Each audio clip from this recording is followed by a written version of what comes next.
cornea transplant is a replacement of that lens on the front of the eye. And there are various types of cornea transplants. The most common up until a couple of years ago was a penetrating keratoplasty, or a full thickness one.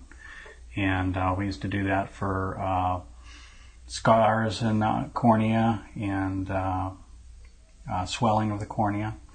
The problem with that is that it takes about a year or 18 months to heal, because the cornea heals very slowly. It has to be stitched all the way around. The surgery itself takes about an hour to do, and it's under local. The newer types of cornea transplants that we have, we can replace just layers of the cornea.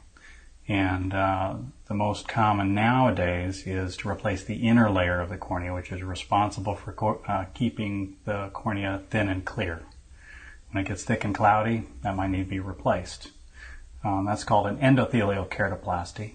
And fortunately, that heals up a lot quicker than traditional cornea transplant. It takes about 20 to 25 minutes to perform that, as opposed to an hour. And just takes about 6 or 8 weeks instead of the 12 to 18 months to heal. So it's a much nicer procedure for those problems with the endothelium.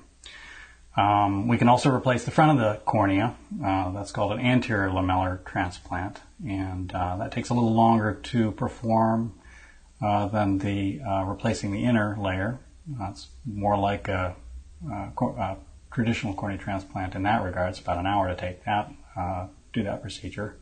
And it takes somewhere in between the 6 or 8 weeks and a year for that one to heal.